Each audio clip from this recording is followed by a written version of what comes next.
So both butterflies and bees populations have been declining pretty dramatically over the last couple of decades.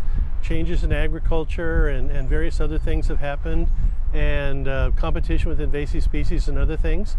So anything we can do in our backyards or gardens or parks to kind of help boost up pollinator populations, including butterflies, can really be a big difference. Something like 80% of all flowering plants are pollinated by insects, and even a lot of your garden vegetables, like tomatoes, are pollinated by insects. So anything we can do to boost up pollinator populations wherever we can is something that's really going to be not just beneficial to them, but also beneficial to us. So what's the difference between a pollinator garden and just the run-of-the-mill, went to Mulhall's, bought some begonias? Right. Well, one of the things is that when you look at pollinators, for example, butterflies, I will use an example, there are really three things you're looking for. One of them are the flowers for the adults to feed on. A lot of the really beautiful ornamental varieties that you might buy in a garden center or a big box store have really been bred for appearance more than for nectar production or for odor. And so some of those actually are beautiful to look at, but really not much good in terms of food for pollinators.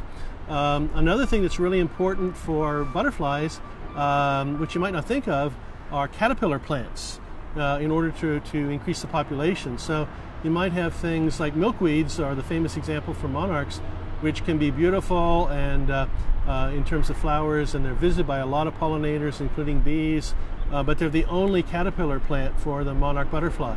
So when you're doing butterfly gardening, one of the things you want to look out for are not just the nectar plants for the adults to feed on, but what are called the host plants, the caterpillar plants. So milkweeds for monarchs, you can buy several different types of milkweeds at your local garden center.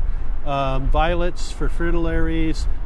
If you grow anything in the carrot family, you'll get black swallowtail caterpillars, which are really cool. And so you want to look out for caterpillar host plants as well as the flowers for the adults. Another thing that's really important is to make sure that you have flowers that are in bloom throughout the whole summer.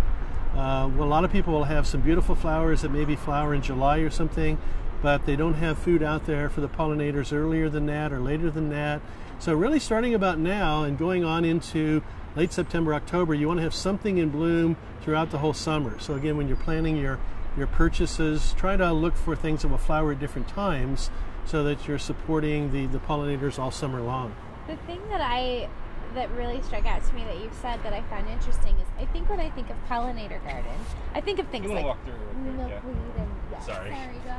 Excuse me. Oh, you're totally Thanks. fine. Yeah. Lilacs are wonderful. Yeah, we're talking about butterfly gardening, so Mulhall's. I saw that, I was like, oh, that's perfect. Yeah. So when we think about things, I don't know, when I thought pollinator garden, butterfly garden, I think of things like milkweed and like the type of plants that just have blossoms, but you mentioned vegetable gardens. So well, again, a lot of our vegetables, because tomatoes are a good example, they have to be pollinated to set fruit. And honeybees, which people normally think of as the pollinator, they're not actually capable of pollinating tomatoes. Tomatoes have to have what's called buzz pollination, where the pollinator shakes the pollen producing part of the flower. And so our native bumblebees are really critical for that. And but we have squash or melons or anything like that in your garden. Those are going to be pollinated by bees, and mainly by our native bees more than our honeybees. So they will give you a better crop, a better harvest if you're encouraging pollination. One thing that people don't realize, honeybees can forage over a very large range. They can go and collect nectar and pollen from flowers as far as 5 or 6 miles away from their hive. But our native bees, it's usually much more restricted. They won't go more than 100 or 200 yards from where their nests are. And so that's another reason we kind of need to maintain pollinator populations kind of, say, throughout the city, because they don't really cover the large areas the way that honeybees do. Mentioning our native bees, another thing that the native bees need, they don't need the caterpillar plants like the butterflies do, but they need nest sites. And 70% of our native bees actually nest in the ground. And so, some bare spots in your yard here and there are actually not a bad thing, because those are the places where a lot of our native bees will nest.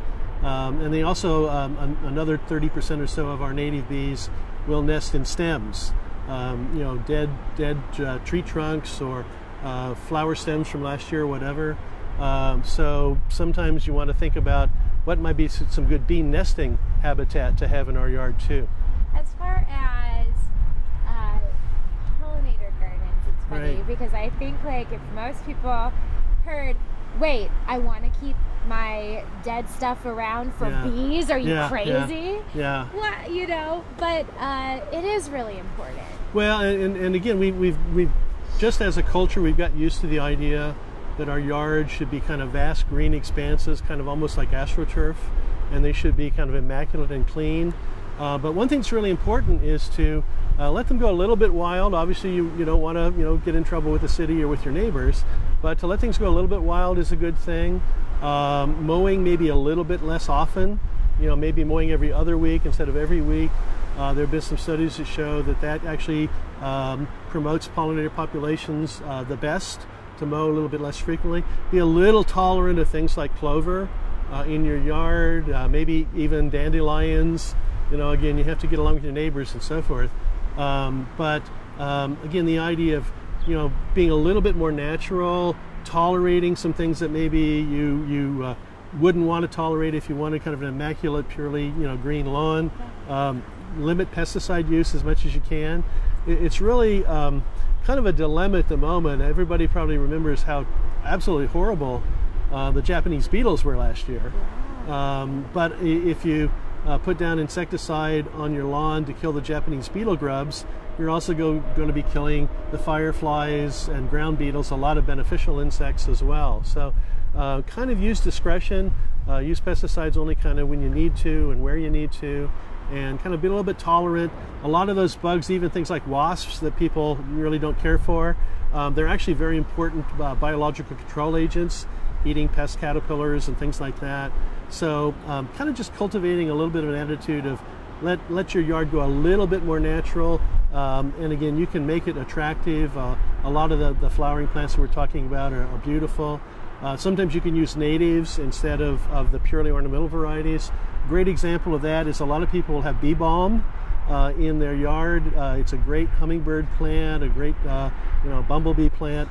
But we have a native called wild bergamot, which is in the same genus and is one of the absolute best plants for pollinators we have around here. So if you're thinking about maybe I'll go and buy some of the bee balm from the nursery, well, maybe if I can get some wild bergamot instead. It's a beautiful purple flower, it'll look beautiful, and being a native, it'll be even that much better for pollinators. If someone sees this story, what do you think is the absolute... Good. It's gardening season, it's the busy season. You were totally fine, you're busy. Yeah. What do you think is like the absolute most important thing that you hope people take? Well, I hope what... Sorry, go ahead. No, you're fine. Go for it. Well, I think the most important thing is, again, to develop a little bit of a more tolerant attitude toward our yards and not expect them to be quite as kind of pure and green and immaculate. But the trade-off is that there'll be a lot of really interesting wildlife in your yards that you'll be able to enjoy. You'll know that you're contributing to a solution to a really big problem, which is the decline in pollinator populations and butterfly populations. The enjoyment you'll get from cultivating those and from watching and enjoying those, I think, will more than make up for a little bit of disappointment in terms of having your yard look a little bit more brushy and wild than maybe it would otherwise.